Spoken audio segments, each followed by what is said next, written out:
Chicago, 2011. A cop is murdered.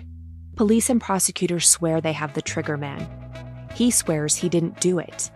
How far will each side go to prove they're right? Like it's just one bombshell after another, where you're like, what? The story of a PlayStation, a brain-eating amoeba, and the relentless pursuit of justice. Off Duty, out now. Listen wherever you get your podcasts. This message comes from Jackson. Taxes aren't something you can only think about once a year. With investments, planning for tax day is year-round. Fortunately, Jackson offers tax-efficient products. Visit jackson.com for more information on how our products can make your tax bill a little bit less painful. Jackson is short for Jackson Financial Incorporated, Jackson National Life Insurance Company, Lansing, Michigan, and Jackson National Life Insurance Company of New York, Purchase, New York.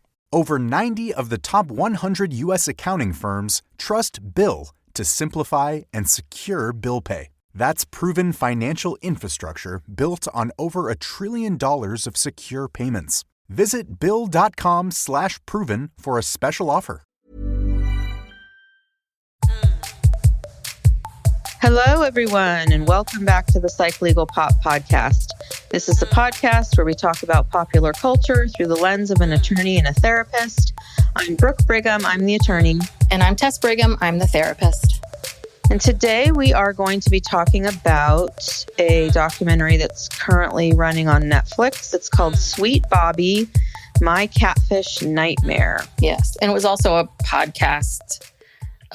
There's a 6-episode podcast. I think it's Wondery. Put it out there. Have you listened to it? It was a while ago. I listened to it when it first came out. Okay, well, this was my first introduction to this story. So, Tess, why don't you give us a quick summary before we start? Okay.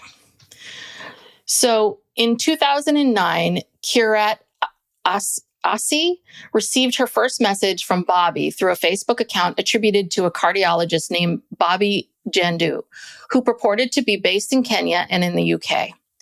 Kirat is a Punjabi Sikh woman whose parents were born in Kenya and has been active in the tight Kenyan South Asian community.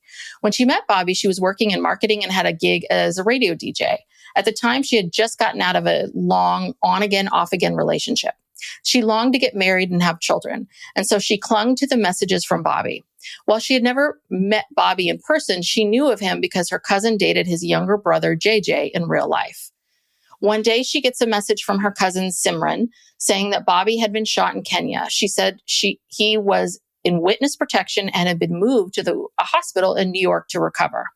Kirat started getting messages from a new Facebook account attributed to Bobby, and she was told that witness protection officials said he could talk to her.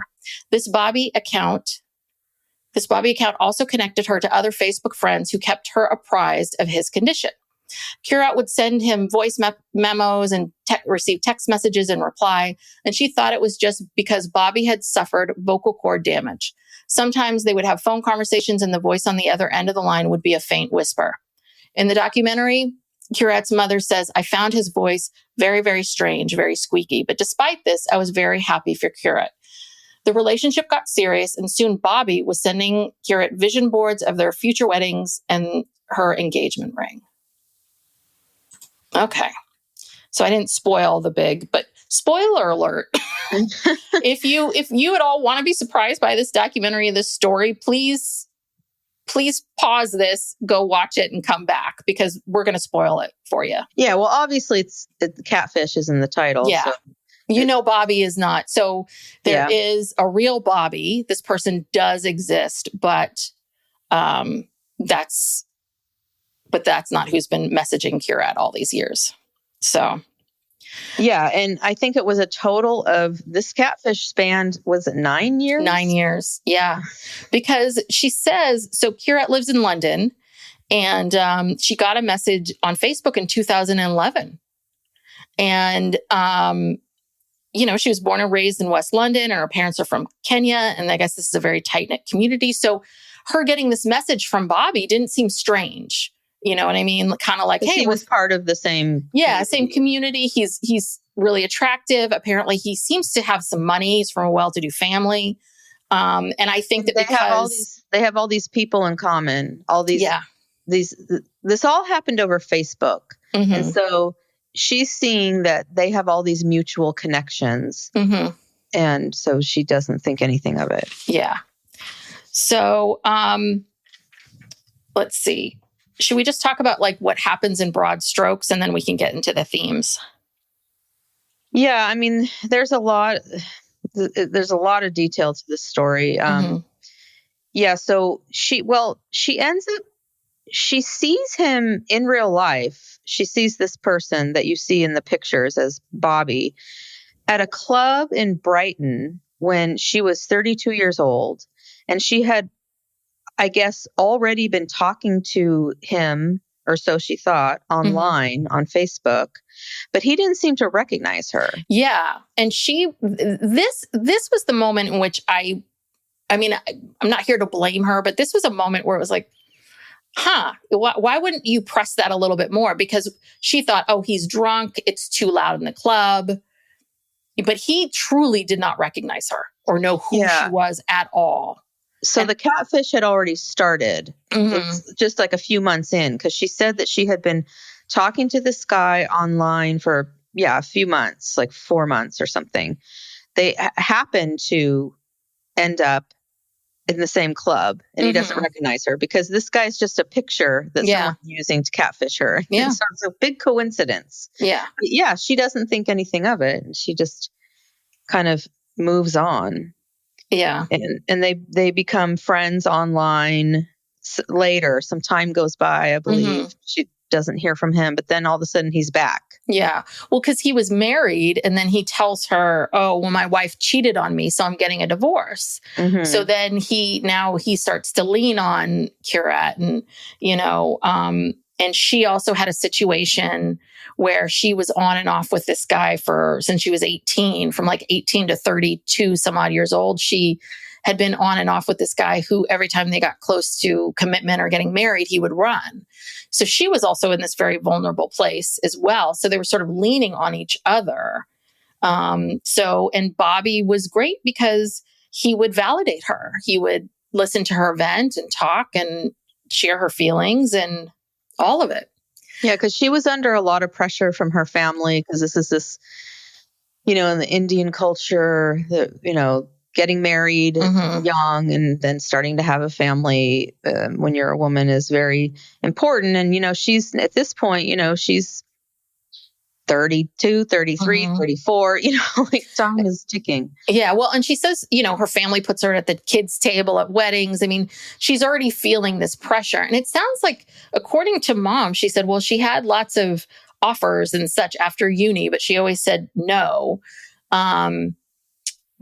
But I get the sense that, Kirat wanted to meet, she didn't want to just be married. She wanted to meet someone she really wanted to be with. And it sounds like this other guy that was on and off with her, that's very heartbreaking. I can imagine what was going on. So she was very, very vulnerable, but they're still friends. And so Bobby then announces, like, I'm getting remarried to Sanj.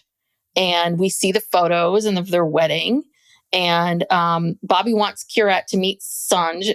So they connect on Facebook and they get married at the end of 2012. And then we learn that Bobby, quote unquote, was shot in Kenya and ends up in some kind of like half coma state and can't talk. His vocal cords are damaged. And half of his body is paralyzed and somehow he's in witness protection in the United States, even though the shooting happened in Kenya. And this is something I want to say. This woman, Kirat, she's a smart woman. And just at so many points in the show, you're just kind of like, you believed that? Well, and I think that all of these, right, there's a little bit of this perfect storm. Because I think this community was so tight knit, and because I'm sure this was reiterated all the time to her, like this is our group, this is our community. I think she probably never thought that anyone that was part of her community would lie to her. I think that's truly what it is. It's like, how could this this is part of my community. And plus she has her cousin Simran calling her, telling her, Bobby's in witness protection in New York. And Okay. So then Bobby starts reaching out to her with his new identity. So the witness protection said, yeah, we've got to move you all the way to New York and hide you out, but you can Facebook message this one person. And then because he has a new Facebook profile now. Yes, his new hidden one. Yeah. And he's not in good place. He's struggling with mental health issues. His marriage with Sanj is falling apart. They get divorced. And this is where it starts of like, well, Kirat, you're the only person I can talk to. You're there for me, right? Like, and she had said she had also had this terrible breakup. I guess she and that guy had gotten back together again, and he left again.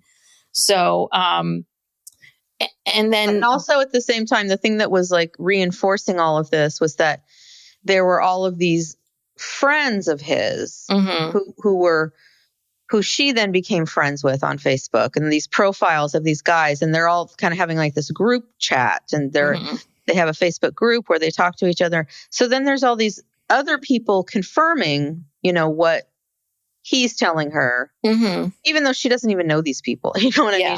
She's never met these people. She doesn't know. She's like, oh, this is just Bobby's friend. So if enough of Bobby's friends show up and vouch for Bobby, then I guess that's good enough. Yeah, exactly. Well, and then this is when he then tells her he loves her, and she's kind of taken aback by it all. This is after 4 years. Yeah. They have been talking as friends because remember he went through a marriage, all this marriage, divorce. So this has been going on for 4 years, and it's like the daily contact, daily messaging. I think they would leave each other voice. They played, some of these voice messages. Just a lot of time invested. Yeah. 4 years. And he's in this witness protection thing. Well, yeah, because then he starts, of course, right? Bobby says, I love you. And then his friends are also telling her Bobby loves you because Kirat was sort of like, he loves me. What are you talking about? We've been talking for all this time. He just got out of this marriage. I just got out of this relationship. This is probably not healthy. But because his friends, Yasser and Raj, are kind of coming in saying, hey, no, he loves you. He loves you. She's like, oh, okay. But of course, he has a stroke and that he's near death again. And we see this image of this person in a hospital with like white all over. All these sheets on him, tubes, and this is all like setting up a reason why he can't leave the hospital in New York and come back to London or to be with her, to see her conveniently. Yeah. So, and then things start to get romantic, and now they're in this relationship, this committed relationship. She won't answer any questions about whether or not they were sexual, but I think she does. And I think something did happen. Well, in the end, she kind of alludes to it. Yeah. So they're having phone sex or whatever. It's an intimate relationship. But what she felt was that she felt like she was being loved unconditionally. And Bobby proposes to her on Facebook, but the proposal is unofficial because the parents need to say yes, need to give their... they need to meet him. Yeah, they need to meet him. And then we hear that this is like her new life becomes like getting up every day, going to work, coming home, eating dinner, like spending some time with her family, and then getting on Skype with him. But he couldn't, because of witness protection, he could not turn on his Skype. And he couldn't really barely talk. So he would see her and she would be talking, and then he would just be, I don't know, whispering or typing, but they would then be together all night long, like sleep together. Yeah, like leave the computer on. Yeah. Yeah. To the point where, if she left and went to the bathroom, he started to get really controlling, really, really controlling with her. Yeah. She said that it became this thing where she's walking on eggshells, and if he can't reach her or get a hold of her, and she's not immediately available to talk to, he freaks out. And then it's during this time that we learn that Sanj is having Bobby's baby. And so he's then forced to admit that the story that was told was Bobby slept with his ex-wife, Sanj, one time, 7-8 months earlier. And now she's pregnant and she's having a baby. And now her cousin Simran, who was once her baby cousin when all this started, is now like in her 20s. So she starts leaning on Simran, and Simran's there to be a part of it. And Sanj gives birth to a baby boy in 2015. And before she has the baby, Bobby and am I blanking on her name? Kirat. They're like discussing baby names, what he should name the baby, and they're going online and choosing baby clothes. Yeah. So and Simran is just coincidentally, she's going to be going to New York for some job that she has. And even though Bobby is in witness protection, she's somehow able to pick up a shirt of his so that Kirat can smell it. Yeah. Smell his cologne on the shirt. She takes it all the way back to London. But yeah, there was always a reason why he couldn't meet, right? That it was always something with him, right? Now, again, I'm going to interrupt you again. Sorry. But the entire time, I'm so focused on not only how does this woman believe this story, but also she's retelling the story as if it's true. Like the look on her face, she's very animated. She's smiling. You can see her going through, like, recounting all of this and going through the emotions. It's as if she's telling a true story, knowing full well it's not, and it has a tragic ending. And so it's like, well, how in the hell can you sit here and recount this like this? I'd be so pissed off. And I mean, that must have taken a lot of coaching to get her to be able to retell the story in a normal tone and way. Yeah, maybe. I don't know. The sense that I get, and I think you get a better sense of her from the podcast, the sense that I get is that she's still working through some things. And I think she's still trying to figure some things out, but I just don't think that's her personality. I really don't.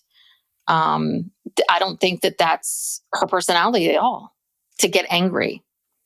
And I don't know. I think she has, because she's talked about this many times about loyalty. Once I'm committed, I'm committed. Once I'm in. So I think the loyalty piece is a bigger issue. I don't know how you can recount a traumatic experience and talk about it as if it's just a normal, like, oh, well, then this happened and this happened. I mean, she's smiling. It's almost like she's remembering back on these memories, and she thinks fondly about, oh, and then he told me he loved me, and she's like smiling and animated and knowing full well that it's like, none of that's even true. Yeah, well, maybe they did. Maybe they coached her and said, listen, you got to do this as if you didn't know what the ending is. Like, take us through. I don't know. I also think it's partly her as well. Yeah. But basically, essentially things just it goes from bad to worse. I mean, he gets angry. She ends up getting fired from the marketing job. He accuses her of flirting with someone on the radio. She gives up this radio job.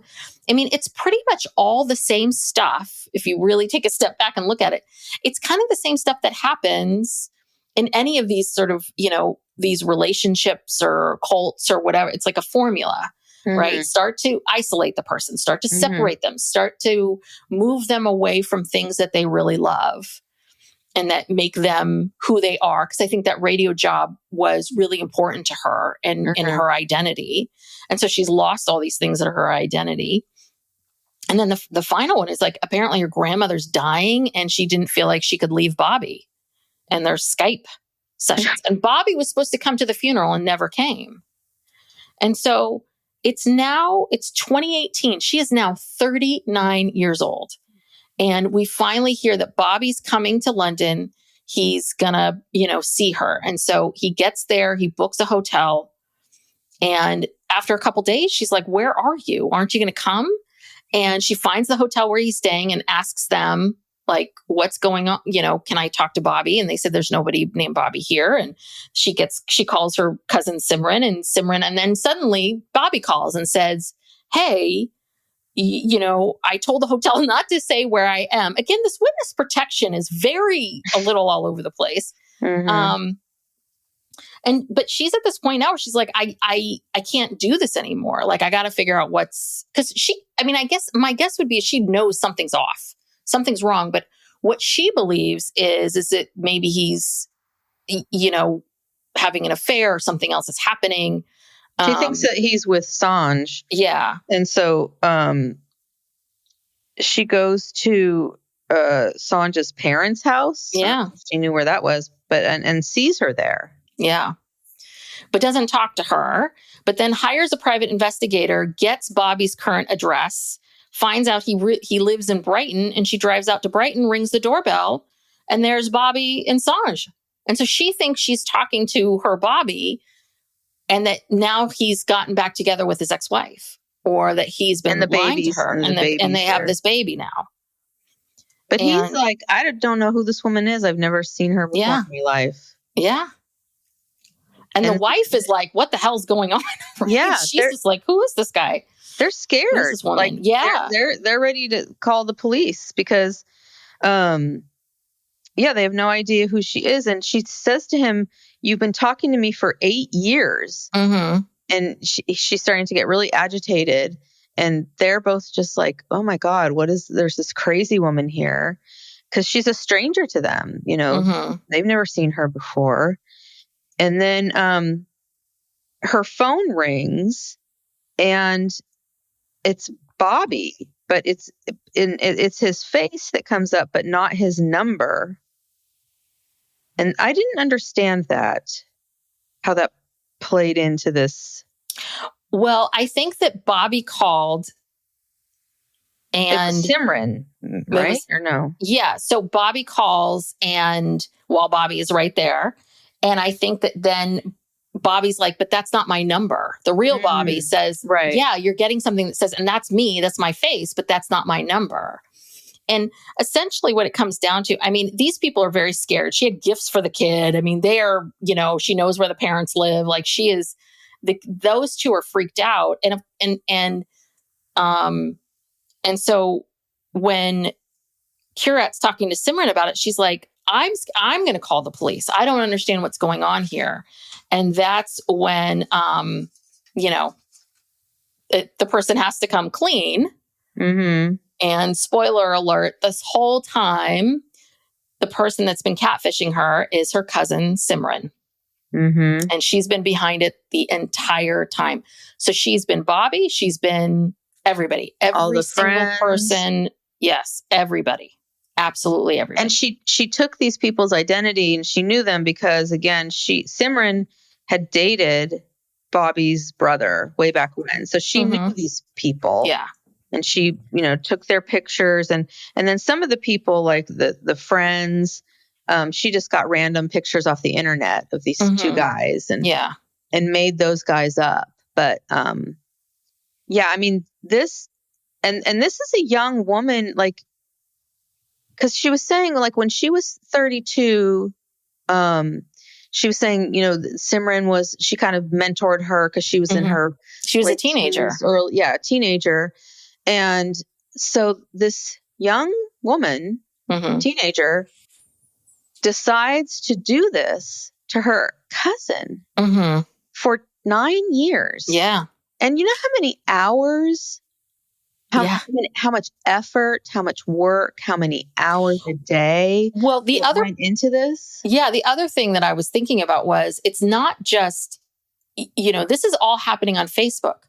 So every single one of these profiles that you create, you kind of have to make stuff happen in their lives to show that they're real people, right? You can't, we've all been there where some bot, messages you and they have no they have proof, one picture. Yeah, they have one picture and it's, so each of these people that she was messaging as them, she had to come up with photos and this and that, and, all of it. Like, it was unreal. And then as soon as she confessed the Facebook profile started to disappear. Yeah. Because she's in control of obviously of all these accounts.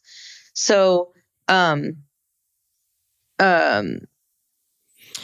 Simran Kirat, does. She's trying to save as much information as she can before these accounts go away. So she's downloading messages and she's downloading photos. She's downloading as much stuff as she can before this all disappears, because she's like, wait a minute, I'm the victim here. Yeah. I'm going to call the police. And she does call the police, and they basically say, well, you're not the victim. The victims are Bobby and Sanj, because they're the ones whose identity was misappropriated. But it was all the harm, no harm really befell to them. You know, it's like all the harm was to Kirat. Yeah. And so nothing ever happened to legally. There was no criminal charges filed, no charges filed at all against Simran, except that Kirat filed some like a civil case. And it looks like they settled. Yeah, that was settled, and she had to give her an apology or something, but it was a half-assed apology. Yeah. Well, and this is what I was telling you before we started recording, because in the podcast, the thing that really struck me and what stuck with me this whole time with this story was the fact that the way in which Kirat talks about it, it didn't seem like Simran like came clean and was like, I am so like at all sorry. That she very much, it was because I think Simran was going to keep doing this. She was just going to keep doing this. It was basically like Kirat kind of like wasn't going to do this anymore. So that's how she got caught. So that Simran did apologize, but the apology was really half-assed and really not satisfying. And it was that, and also, you know, because their family, there was some stuff interplay with the family of Simran's parents kind of wanting Kirat to just, let's bury this, let's make this go away, you know. And I think I remember her getting pressure from other people too, of like, you know, yeah, why don't you just sweep this under the rug as a way of like saving face for the family. And so let's get into some themes. Well, I was just going to say, in the documentary, Kirat says, you know, about Simran, or she said she told her that you ruined my life. And Simran's response was, you ruined your own life. Yeah. And Kirat's like, no, like you stole all these years from me, the best years from me. And yeah, Simran didn't seem very remorseful at all. And you know, another thing, when Kirat was talking to the police and they're basically saying that she's not a victim, she said, well, but I didn't consent to doing anything with Simran. And I think that's what she's thinking about, the phone sex or intimate, whatever. She thinks she's doing it with this guy. Yeah. And she's engaging in this with her cousin. Yeah. Which is super disturbing. It's very disturbing. And she is absolutely right that there has to be some recourse. And we've talked about this on other episodes or other things about, you know, how the internet and this technological revolution that we've been in for the last, you know, 2 decades, that, you know, there's all this great stuff that we have now, but there needs to be more regulations around, because there are no regulations for any of this. There's no laws, there's no nothing. And, but you know, she did not have consent. Well, I wouldn't say there's no laws or regulation. I mean, this happened in England, so I don't know what their legal thing is. But I think that in the U.S., I think we have enough law on the books that I think you could make a case out of this. I just think that this is over 10 years ago. You know, this is a long time ago, and I just don't think that it was taken as seriously. Well, but the whole thing hit the fan in 2018, 2019. Psych Legal Pop will be back after these messages. Chicago, 2011. A cop is murdered. Police and prosecutors swear they have the trigger man. He swears he didn't do it. How far will each side go to prove they're right? Like it's just one bombshell after another, where you're like, what? The story of a PlayStation, a brain-eating amoeba, and the relentless pursuit of justice. Off Duty, out now. Listen wherever you get your podcasts. When it comes to managing money, forget the hype and look at the results. Bill has $1 trillion of secure payments powering our bill pay tools. Instead of just moving money, Bill is powering the financial operations of nearly 500,000 customers. So stop the guesswork and start scaling with the proven choice. Ready to talk with an expert? Visit Bill.com/proven to get started. And grab a $250 gift card as a thank you. Terms and conditions apply. See offer page for details.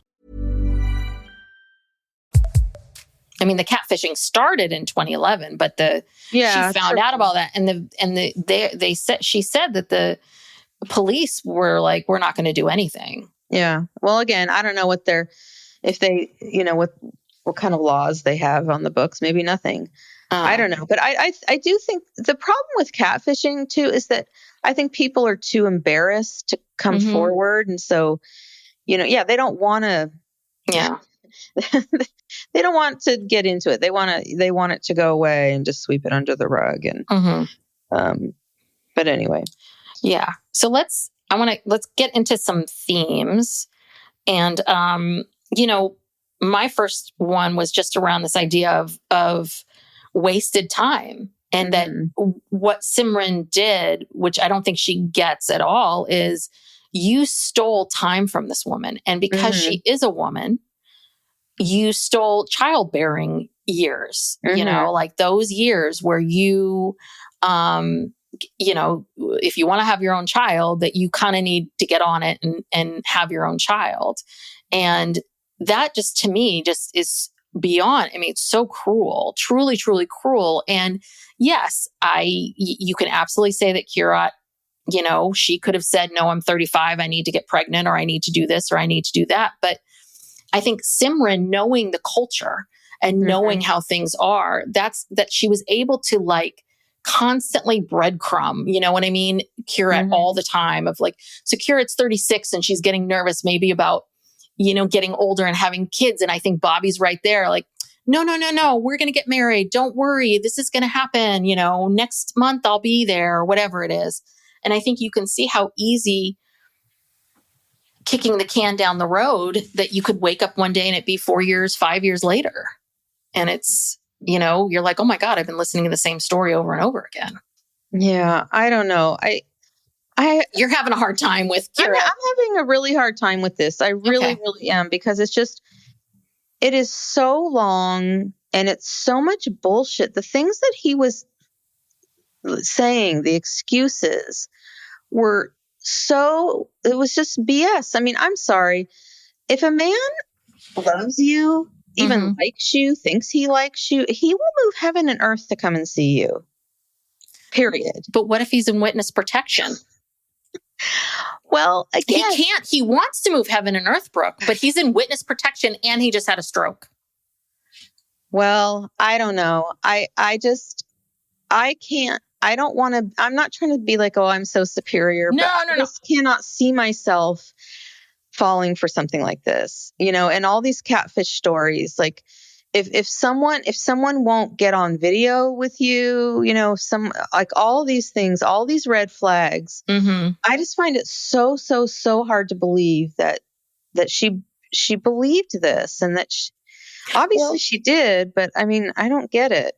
Yeah. No, I think your points are absolutely valid. And I think it's good to talk about this, because I think this is very much what everyone's thinking too, of how did we get here? And you could potentially argue that maybe Kirat knew something was off about all of this and maybe didn't do anything or intervene or push it, because I do think there's a lot of people, and I've said this before, but the way things are with how the internet and dating apps and so many people having relationships with people they never meet and things being online these days, yes, it's easy to it's certainly easy to catfish people for sure. But that for a lot of people, even if that other person is genuinely that other person, that I think a lot of people feel safest when they are in this kind of relationship where you don't really see each other and you're talking on the phone. And I've certainly had clients who, would be on dating apps and just like messaging people, messaging this person, messaging that person. How was your day? How was you? And so you kind of partially think you're in a bunch of, I'm talking to lots of people. I'm quote unquote dating, but in actuality, I'm not. So Kirat, it is possible. I don't know what's inside her head, but it is possible that she knew underneath all of this that there's something off about this, but this feels too comfortable to me now, or this feels too comfortable, and it also feels too safe and easy, even though it was becoming increasingly harder to be in a relationship. It's like women, like women who date prisoners. Same kind of mentality. It's like you have control. It's kind of safe. You don't really have to go all in. You always know where they are. You don't have to deal with other women. That's actually you do. Sorry, I'm sorry. The minute that came out of my mouth, I'm like, no, actually you do. Sorry. Yeah, prisoners do cheat on their girlfriends. Yes. But you don't have to deal with the real difficult stuff, the day-to-day stuff. And if you don't want to deal with that person, you don't have to answer the phone. Yeah, exactly. Like, no, I'm not accepting the charges. No, not today. So, I think you definitely could argue that. And this is the other thing too, Brooke, you never would. And if that had happened to you, you would have very quickly been like, oh, fuck you, Bobby, and been out the door. And I think that this is just what I had observed is I get the vibe that she's a very, very loyal person, that this community is very tight, and that being loyal and faithful to your community has been sort of pushed in her mind and in her head. And I think it's the fact that Simran didn't start with like, hey, what are you wearing? Like, hey, how's it going? You up? It really started being this friendship. And then when she finally broke up with that guy that she had this on and off relationship with for half her life, 18 from age years. 18, something like that's when Bobby says, I love you. Bobby suddenly gets divorced and says, I love you. I mean, I think Simran really was good. Like, she kind of knew, okay, this is now I'm going to say I love you, and let's get these two in a relationship.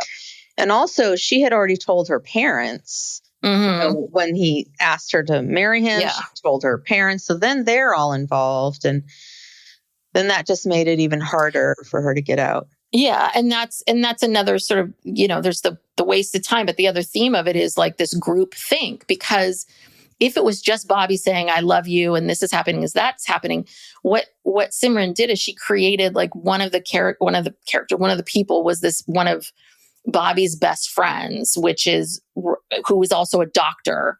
And so while he's going through all this medical stuff, the whole time, Kirat is chatting with, is it Yasir? She's chatting with Yasir. She's chatting with, it's Rajur. These are these two friends that they created a Three Amigos account, and they would talk about Bobby and Bobby's care and Bobby's, all of that. I think that Kirat's natural desire to care for, right? This is a person of our community. We need to care for him and all of that. So I think that's the other part of it too, is I think if it was just Bobby, but Simran picked various people to reiterate over and over again. So now she's not just saying, well, I don't think Bobby's ready to be in a relationship because he just got divorced and I just got out of this thing. So she's starting to think critically about the situation. And then all of a sudden, Bobby's friends are coming in going, no, but he loves you. He loves you. He loves you. Now you're hearing it over here. And now you're sort of like, oh, well, it's being reinforced. Yeah, they're reinforcing all this stuff. So she's not just left alone in her own head going, yes, exactly. Crazy. Yeah. Yeah. Because if it was just one person, there was a very similar story to this on Something Was Wrong. that podcast. This, not the season they have now, but the season right before this one, was a very elaborate story of this woman. I think her name's Jessica, who would befriend women, and then she would catfish them with this guy named Brody and a picture. Same exact thing. Couldn't talk on the phone. Every time they were going to get together, there was a car accident, or there was this or is that. And then Brody would introduce these girls to his friend, quote unquote, Jessica. And Jessica would become friends with these girls. Mm-hmm. And so then Jessica was constantly reinforcing things. And the other word of it too is, how can you believe that he's fake? I've just met Jessica. Jessica's real. And Jessica just said she hung out with Bobby. With Brody. So that's part of it too, is, we tend to, and we have to believe people. We can't be skeptical of everyone all the time. So I think that these catfishers are getting more and more sophisticated, because they're figuring out you need multiple people to reinforce this idea. Yeah. And we were talking before we got on about the football player, Manti Te'o. Same thing happened to him. He was catfished.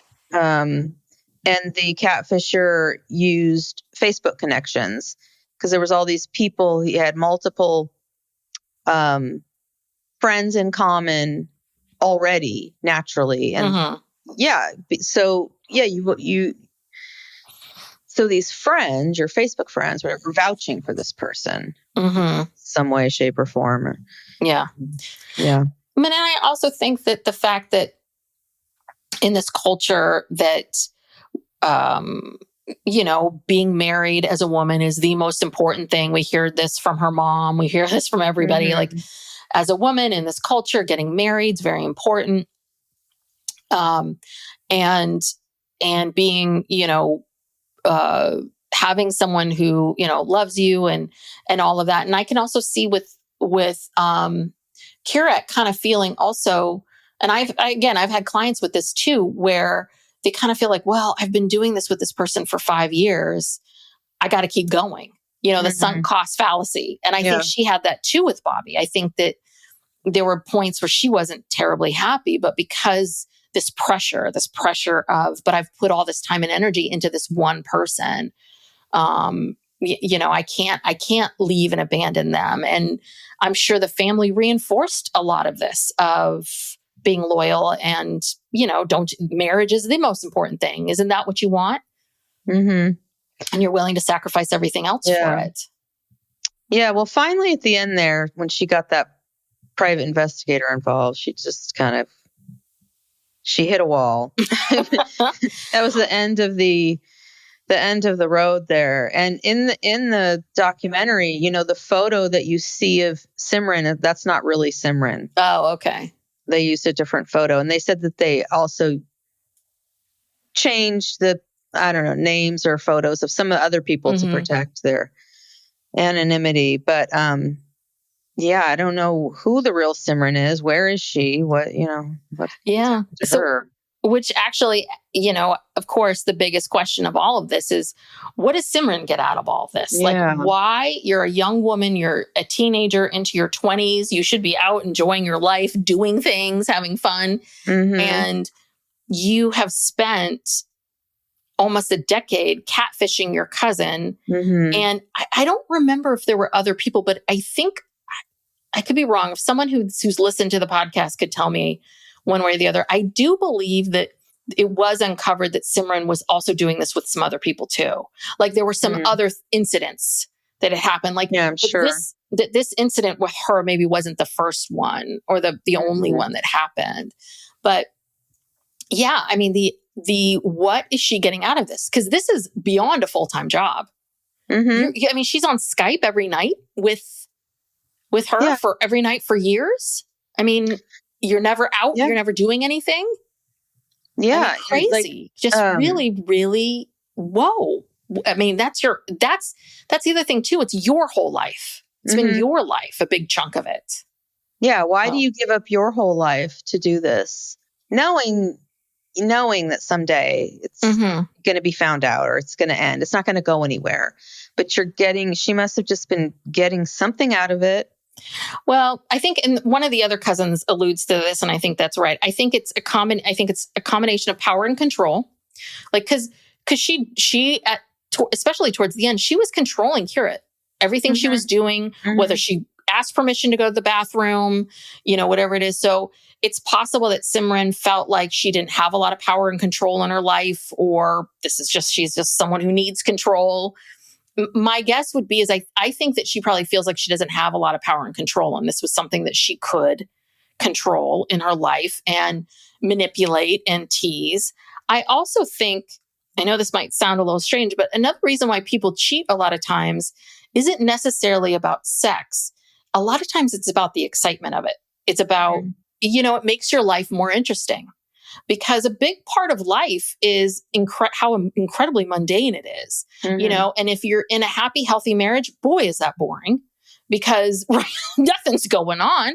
The person's always going to show up, what they're going to say, so I think that's the other thing. I think a lot of people do end up having affairs to kind of shake up their lives, to make their lives more interesting and secretive. I think people even though secrets make us sick, I think people also like this idea of, ooh, I'm secretly doing this and you don't know. I'm secretly doing that and you don't know. Yeah, Simran was obviously getting off on watching her cousin go through all of this. Flail around. Yeah, which is really twisted.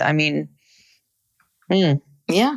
Well, it's really twisted what she did. Yeah. And she would be with Simran and Kirat would be hanging out. And all of a sudden, Bobby, Kirat says she see her kind of messing with her watch. And then all of a sudden some message comes up where Bobby's calling.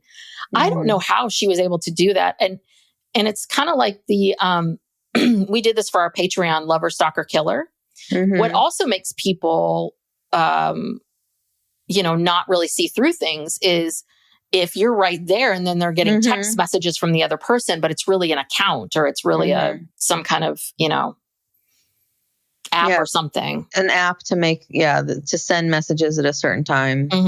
So it couldn't be you. I'm right here with you. I couldn't be you. So that's what I'm saying. I think it's like all of the things that would make you be skeptical, right? Like we can't see each other and you're not showing up. You now have these other things that reinforce your existence and reinforce that they're people and then reinforce, right? So I think that's the part that's hard is because truly for Kirat, for her to say, wait a minute, I don't think Bobby's real, that would mean that she's just kind of like knocking down a huge house of cards of her life. And how could that be possible? How could he not be a real person? How could that's, some things are so unbelievable that how could this happen? And that's how these, that's how people fall for things.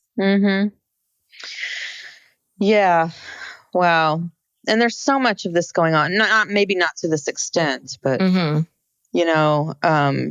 just the catfishing and the technology and all of it. And but I still don't, I don't know. Why do you think Simran did it? Do you have any idea? I don't know. It seems like she's got some serious problems, mental illness. I don't know. Maybe she started doing it, but even if she started doing it just to see, I don't know. I don't even know why if this is your family, especially, and this is someone who's like kind of mentored you, why would you even do that? Like, why would you even start to mess with anything in their life? Well, it's possible that Simran is mentally ill. Yeah. And that, again, this is all alleged. This is just my own thoughts. I also wonder culturally if Simran had been showing signs of mental illness and the family was like, well, she's not going to go to a therapist, or we don't believe in therapy. We're not going to do that. And so maybe they ignored what was going on with her. Maybe for whatever reason, whatever her mental illness is, she got whatever she needed from this catfishing. And then she really went all in with Kirat in this particular situation. Yeah. And it probably got out of control. She probably started thinking, oh, okay, I'm just going to do this. And then it just escalated and escalated. And yeah, and also these people are from a very insular community. I mean, I have never heard of Sikh, Indian, or no, sorry, Sikhs are not, it says Sikh. I don't know what Punjab. I just clicked out of the article, but they're Sikhs and they're from Kenya. Yes, that really surprised. I was like, oh, but I didn't know that. They're living in England. So yes. I mean, and so the people back in Kenya, a lot of those people, it's this very insular, wealthy community. Because, yeah, I mean, this is just it's just very rare situation. So I don't know if that contributed to. I think you're right that this is not a culture that is into therapy or mental health. And because the culture is right, like she said, even at the height of her being completely controlled by Bobby, she still hung out with her parents like every night.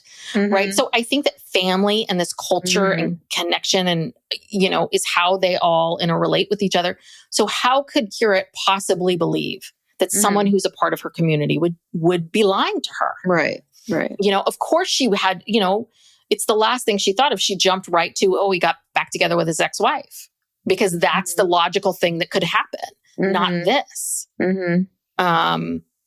Yeah, I mean, it is. And the other thing is, was Simran working through all of this?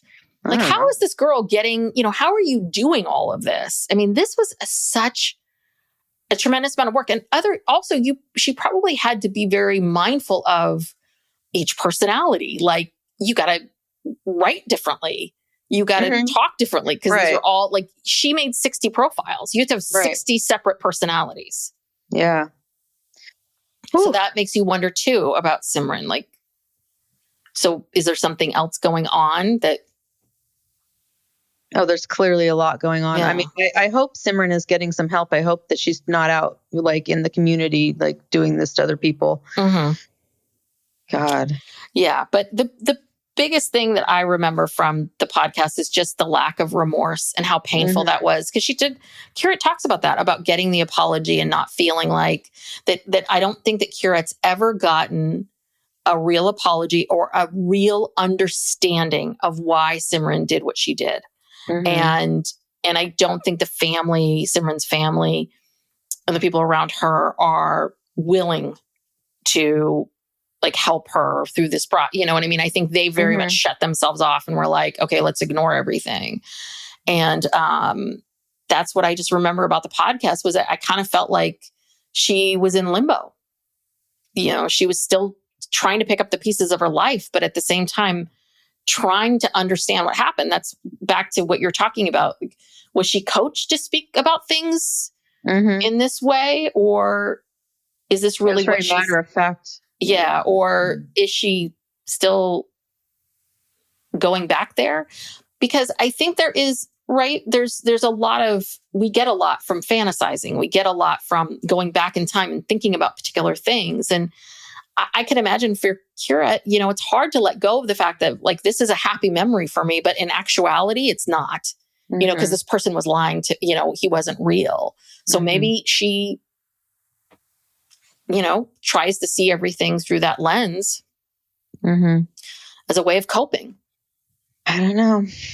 Very interesting. Yeah. I mean, God, I of the two, I think the podcast is a bit better. I think it was, it's longer, obviously. It's like 6 episodes that were about 30, 40 minutes. But I think people, the feedback I heard was that I think people wanted this Netflix documentary to be very different than the podcast. And it's like, well, no, it's the same story. She's just going to tell the story. It's just visual. That was the big complaint. People were like, oh, this is boring. This is dumb. And it's like, well, if you haven't listened to the podcast, then it's new and exciting.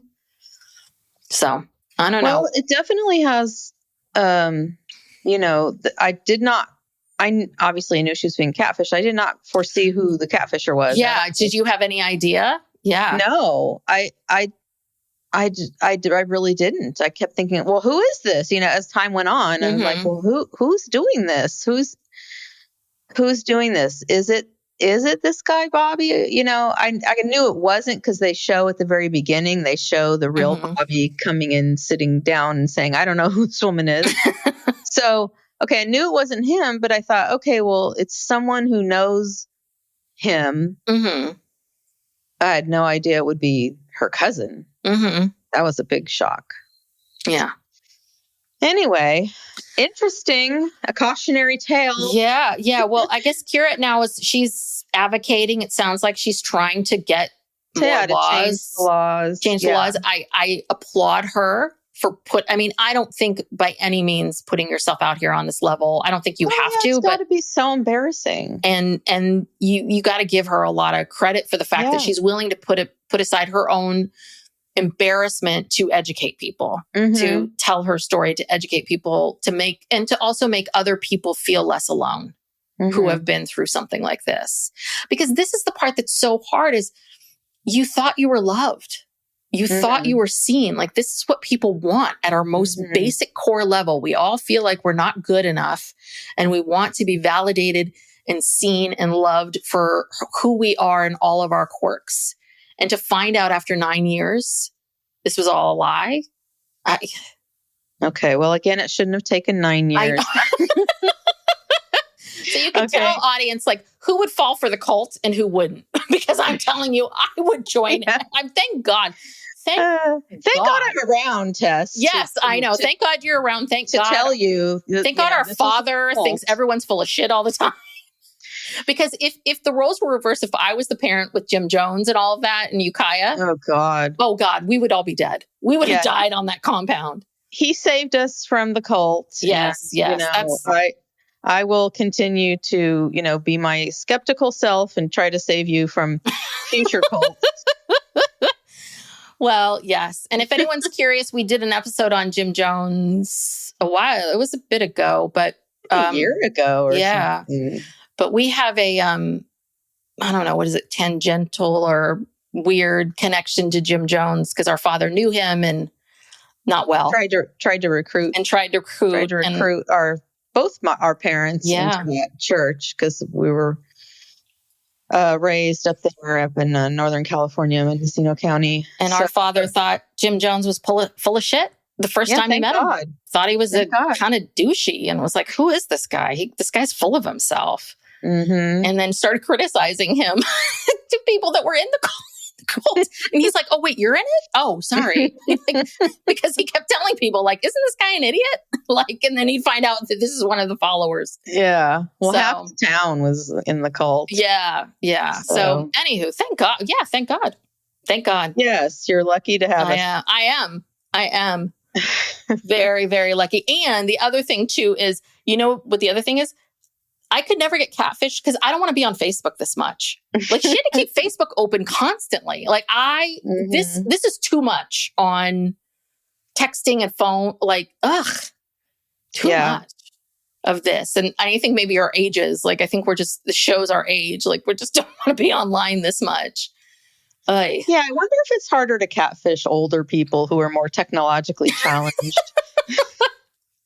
I think they don't do the long cons. Like, this is a long con this woman performed. I mean, I wonder if with people like us, it's just a short con. But also with the video thing, it's always the video thing. Like on that show, Catfish, it's always the story because they say, well, you weren't. It didn't seem suspicious to you that you'd never been on video or FaceTimed or anything. And they're always like, well, no, because, they said that their camera was broken or, there's always some excuse. I feel like with young people, being on camera and the video and the film and the this and that, that's such a big thing that would be a big red flag. Yeah. So I don't know. I don't know who's more susceptible to. I don't think it's an age thing. I think it's just a person thing. A person who just so desperately wants to believe that this is happening and it's good and it's going to turn out good. Yeah. And it's possible that Simran maybe threw out a net of several family members or several people in this community and that that knowing. But Kirat, again, I think it's so much of this is Kirat's personality. I think she's got the personality of someone who's trusting and believing. and someone who wants to be of service and be helpful. Mhm. And I think that the fact that Bobby had all these problems and she could lean on him, again, I think it's just Simran just found the right combination of somebody. Yeah, luckily keep it that's not going. me. I'm not. No, trying to that's be not you, helpful Brooke. to everybody. Nobody try to catfish Brooke. She's not going to believe it. Don't waste your time. Just go straight to Tess. And yeah, if you go straight to me, then I'm going to have to go to Brooke. So, but usually it's you going, "What are you doing? What is this? Who is this person?" So, all right, Brooke, Okay. let's wrap it up. Anyway, thank you so much for joining us. If you would like to support the podcast, we would love it if you would subscribe and give us a 5-star rating and review. And if you want more of us talking about lots of other different things, we have a Patreon, patreon.com/psychlegalpop podcast. And there's different tiers, and you can get bonus episodes. You can get ad-free regular episodes. You can get a additional true crime bonus episode every month and an Ask Us Everything episode every month. So check that out. And thanks for joining us. We'll be back with another documentary next week. Yeah. If you have any suggestions, you can give us or just leave us a note on Instagram or TikTok for documentary recommendations. There's a lot of stuff out there right now, but There I don't is. know what people are interested in. I'd be curious to know. Yeah. All right. All right. Sounds good. Bye. Bye.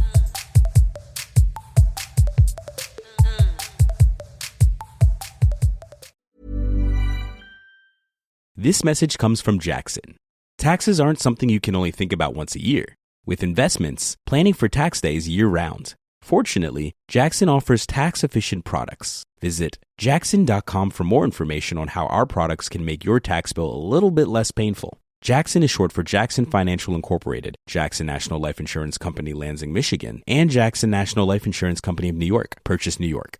Over 90 of the top 100 U.S. accounting firms trust Bill to simplify and secure bill pay. That's proven financial infrastructure built on over $1 trillion of secure payments. Visit Bill.com/proven for a special offer.